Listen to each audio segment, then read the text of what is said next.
Congresswoman Maxine Waters of Los Angeles has been cheering on the harassment of Trump administration cabinet members. Today, the president struck back by tweeting this, quote, "Crazy Maxine Waters, said by some to be the most corrupt person in politics, rapidly becoming, together with Nancy Pelosi, the face of the Democrat Party. Her ranting and raving, even referring to herself as a wounded animal, will make people flee the Democrats!" Exclamation point. Is that true?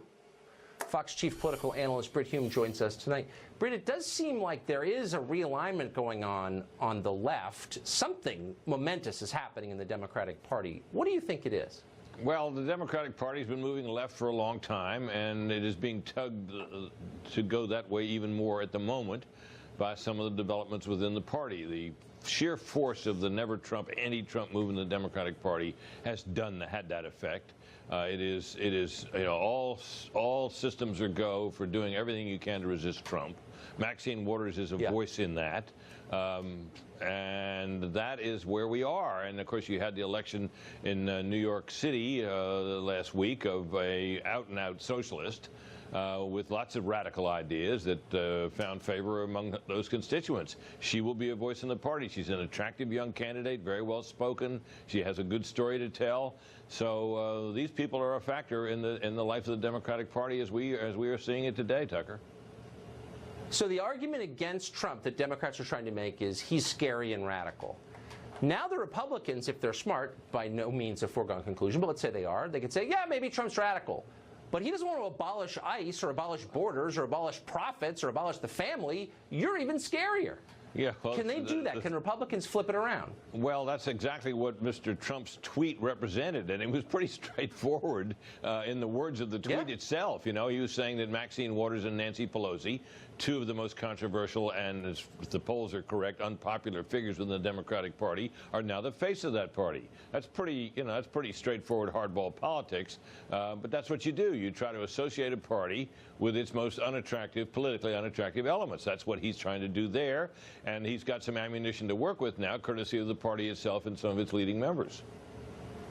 So I don't agree with Chuck Schumer's politics, but I think of Schumer as definitely a smart person. I don't think he's a radical. He's not a radical, personally.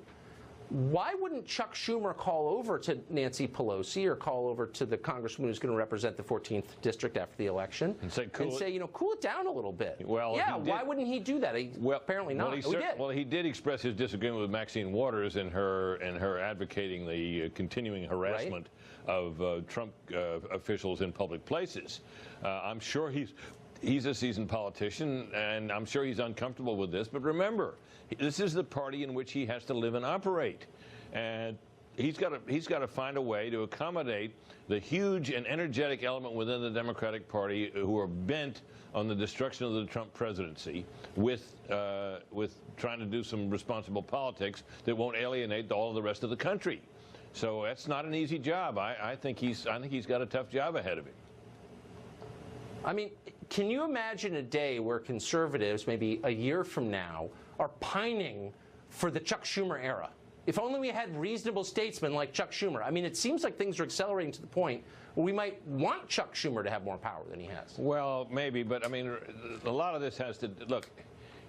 If the Democrats continue to pursue the agenda of its most left elements, they're going to have trouble at the ballot box.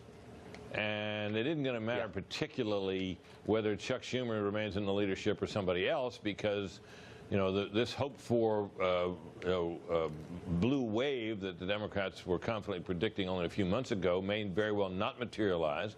The Republicans could continue to have control of both houses as well as the White House, and the Democrats will be in the desert, as they to some extent are now. And that's really what's at stake here.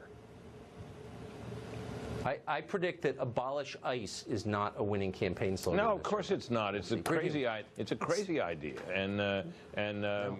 but you got enough people saying it within the party that are people that have to be reckoned with, that it's going to be pretty hard for them to shed that label that comes out of that. It's amazing. It's unbelievable. Brit Hume, thank you. Great to see you. You bet. Yeah, you too, Tucker.